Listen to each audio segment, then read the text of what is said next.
Mungkin Ridwan Kamil mau maju gubernur Jakarta. Dia kan OTW dari Bandung ke Jakarta. Kalau gua kan dari Jakarta. Berarti lebih mudah. Lebih mudah Jakarta. Berarti sinyal maju nih Bang? Antara maju dan tidak, sama kayak Ridwan Kamil. Kalau Ridwan Kamil kan baru mau maju Jakarta.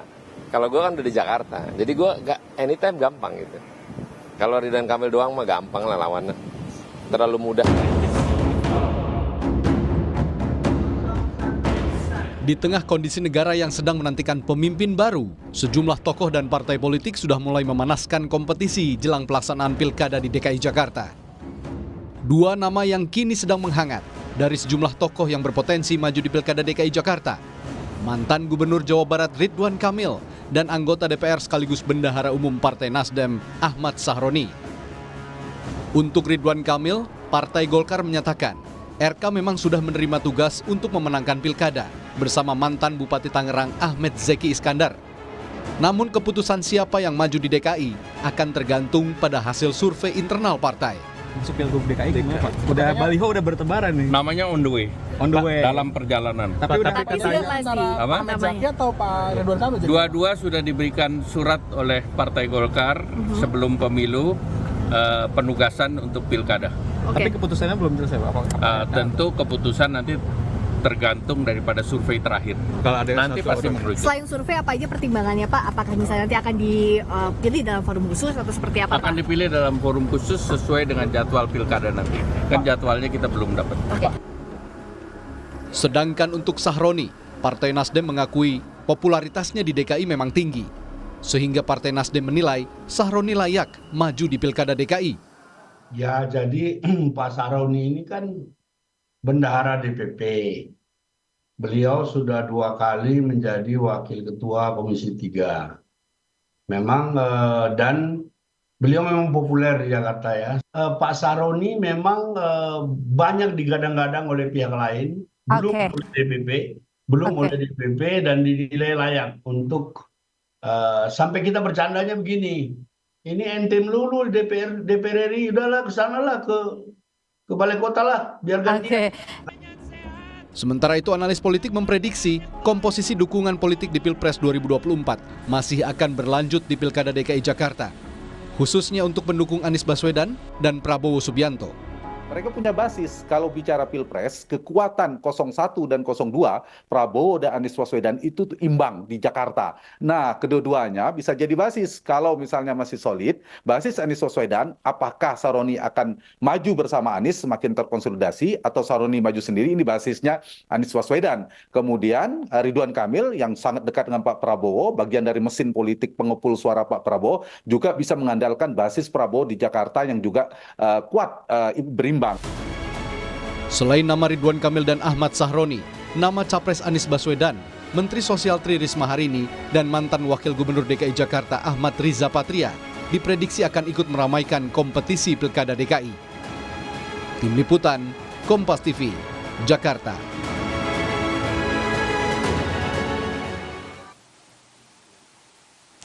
Ya, sejumlah tokoh sudah terdengar mulai ancang-ancang untuk menuju DKI Jakarta. Bahkan ada yang ngaku udah di Jakarta gitu ya. Sejauh mana kan mereka akan dicalonkan oleh partai masing-masing, kita akan bahas langsung bersama analis komunikasi politik dari Universitas Al-Azhar, ada Kang Ujang Komarudin. Kang Ujang, selamat sore. Terima kasih sudah bergabung kembali di Rumah Pemilu Kompas TV. Kang Ujang, emang boleh seburu-buru ini? Ini pemilu belum selesai kok udah ribut-ribut aja soal DKI Jakarta. Ya, kalau kita bicara boleh atau tidak boleh. Karena memang warga Jakarta perlu tahu gitu ya, siapa kandidat atau siapa figur yang cocok, yang punya kapasitas untuk bisa memimpin Jakarta ke depan. Karena kita tahu bahwa di Pilkada DKI ini kan menarik. Kenapa? Pilkada rasa pilpres.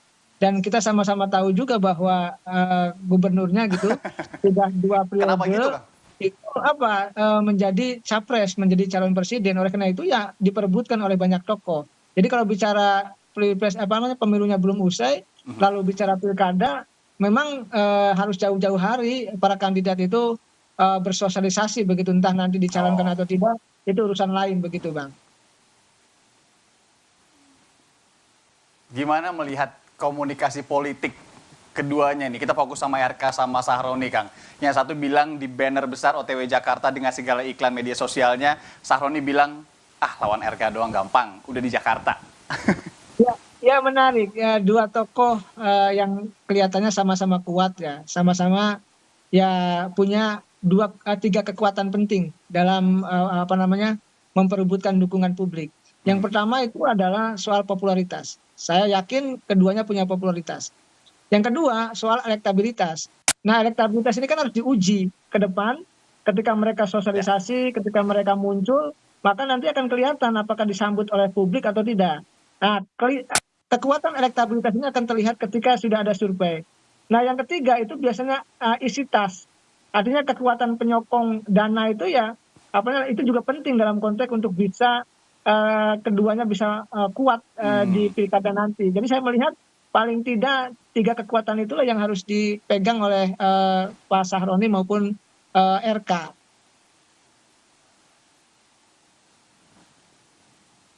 Oke, Kang, tapi kalau yang dilihat sama Kang Ujang, dari peta politik saat ini, dari background partai-partai mereka, dari Pilpres juga, yang lebih besar kansnya untuk benar-benar dimajukan sebagai gubernur atau calon gubernur DKI, siapa, Kang? Ya, kalau kita tadi melihat pernyataannya Pak Erlangga lah ya, maka ada dua tokoh, ada Pak Zaki Iskandar dengan Pak Ridwan Kamil. Oleh karena itu dari keduanya akan terlihat nanti siapa yang memiliki elektabilitas yang tinggi. Kemungkinan besar ya kita lihat saja nanti di antara keduanya. Nah, kalau Nasdem kelihatannya mengarah kepada figur Sahroni tersebut.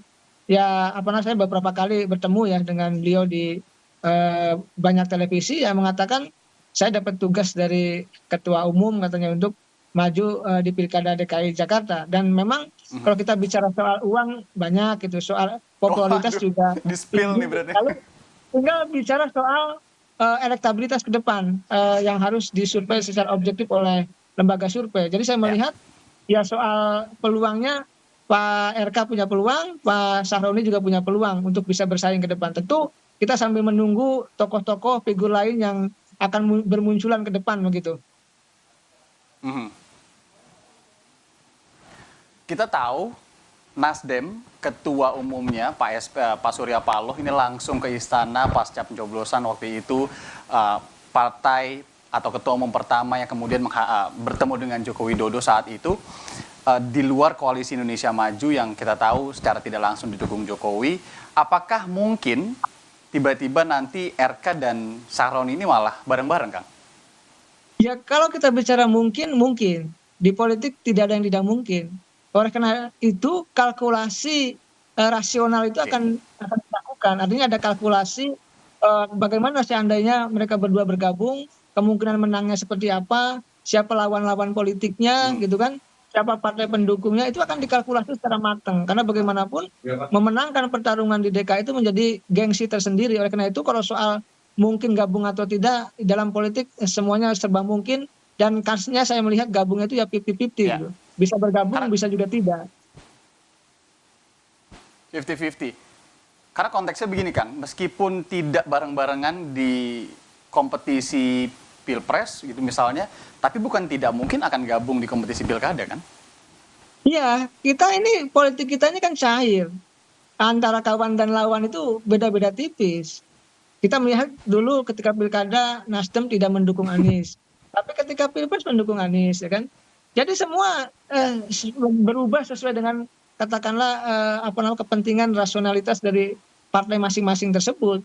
Jadi saya melihat ya semuanya masih cair, masih dinamis, dan dalam konteks itu ya bisa bergabung, bisa bersama-sama, bisa juga tidak begitu. Untuk DKI Jakarta sendiri, Kang, Anda melihat kalau nanti calon-calon gubernur ini pola-pola komunikasi seperti apa yang kemudian cocok ketika mereka akan kampanye di DKI Jakarta ini? Apakah kemudian dengan sosialisasi di media sosial kemarin juga digunakan tim-tim Pilpres itu juga masih masuk?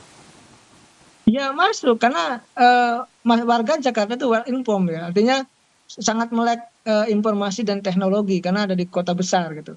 Tetapi kan bukan hanya itu yang bisa diberikan oleh para kandidat. Bukan hanya sekedar pasang billboard, bukan hanya sekedar sosialisasi di media sosial, bukan sekedar itu. tetapi bagaimana punya jasa, punya investasi politik di Jakarta, dan mau dibawa kemana Jakarta itu. Jadi penting juga punya jasa-jasa politik, punya investasi politik kepada warga Jakarta, dan itu lebih penting dari persoalan katakanlah tadi ya sosialisasi di billboard maupun di media sosial.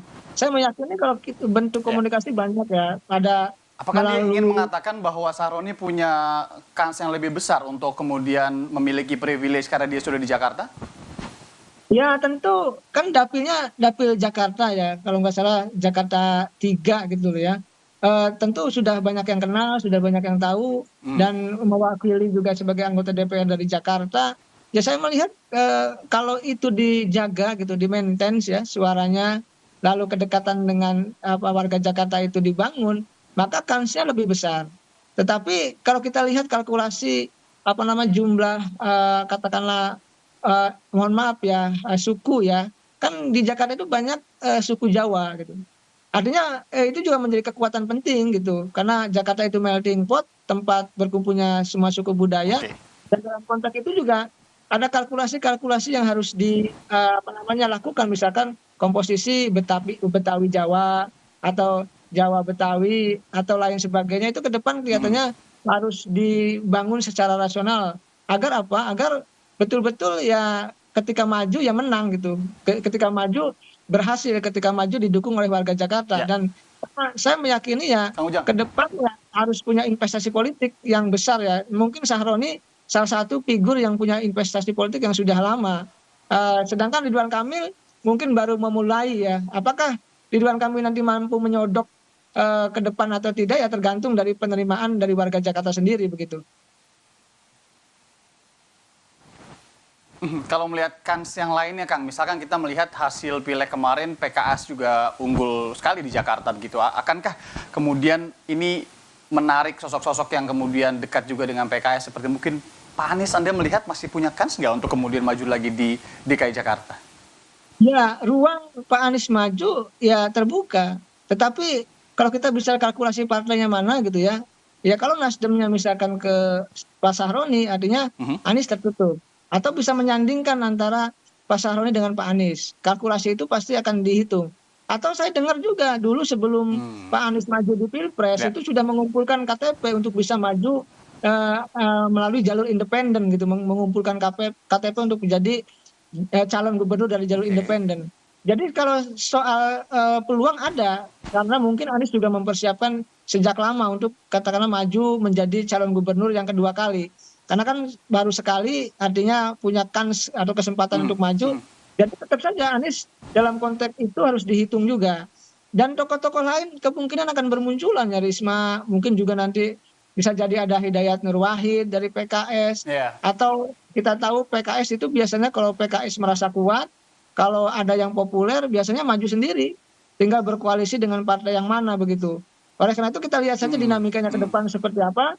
Kita juga perlu memang memunculkan tokoh-tokoh yang mempunyai kualitas, mempunyai kapasitas, yang mempunyai leadership, dan katakanlah keinginan untuk bisa memajukan Jakarta, ya silakan bertarung, silakan muncul untuk sama-sama berkontribusi untuk pengembangan Jakarta ke depan. Nah, Kang Ujang, ada isu juga yang menarik soal daerah khusus Jakarta DKJ begitu, yang kemudian ini juga sudah mulai santer dipublikasikan dan kita lihat di beberapa informasi ataupun media ataupun berita. Apakah ini akan menjadi keunggulan sendiri buat RK yang sudah memiliki pengalaman cukup lama di Jabar terkait juga dengan tata kota dan juga transportasi antar kotanya?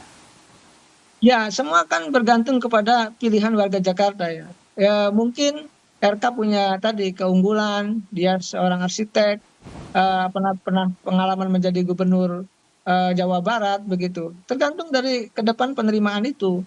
Apakah memang RK disukai oleh warga Jakarta atau tidak, kita lihat dan buktikan ke depan. Lalu apakah tadi Pak Sahroni dicintai oleh warga Jakarta, itu juga harus dilihat ke depan. Ini kan kalkulasinya masih kalkulasi spekulatif dan dinamis ya. Semuanya masih bisa berubah, semuanya ya sangat sekali, masih panjang. Karena partai-partai juga baru tahap awal ya membicarakan pilkada ini, belum betul-betul sampai memiliki strategi yang khusus ya dalam konteks untuk bisa memenangkan jagonya masing-masing di pilkada tahun ini, tahun 2024. Ya, tapi Kang, bagaimana soal kotel effect gitu ya, dalam tanda kutip mereka-mereka yang mendukung atau menjadi tim di Pilpres kemarin sama mereka nanti yang akan maju di Pilkada DKI, akan ada dampak langsungnya nggak? Akan seperti apa sih? Kalau saya sih melihatnya begini, kalau soal pilkada ya, soal pilpres itu lebih dominan adalah figur, tokoh yang diusung, yang didukung, atau tokoh figur yang maju sebagai kandidat gubernur maupun wakil gubernur. Jadi itu lebih banyak dominannya ya, domainnya ya untuk bisa tadi dijual. Jadi kapasitas pribadi atau individu figur tersebut yang maju sebagai calon gubernur, wakil gubernur yang akan dinilai oleh publik. Kalau soal kotel efek, soal dukungan partai itu penting, tapi yang jauh lebih penting adalah figuritas dari sang kandidat itu. Makanya kita hari ini gitu ya, sore ini dengan Kompas ini kan membahas soal figurnya, soal tokohnya, soal individunya, karena disitulah sebenarnya kekuatan menang atau tidak lebih banyak pada figuritas itu sendiri begitu. Bagaimana kemudian figuritas tadi bisa dieksploitasi masing-masing pihak tadi, yang kemudian juga jangan lupa untuk janji-janjinya nanti ke DKI Jakarta kan seperti apa. Ada yang bilang udah di Jakarta, ada yang OTW Jakarta, kita lihat nanti cairnya seperti apa. Belum juga masih ada isu DKJ di sana ya Kang Ujang ya. Terima kasih Kang Ujang Komarudin, analis komunikasi politik maksud kami dari Universitas Al Azhar telah meluangkan waktu sore hari ini. Terima kasih Kang, sehat-sehat selalu.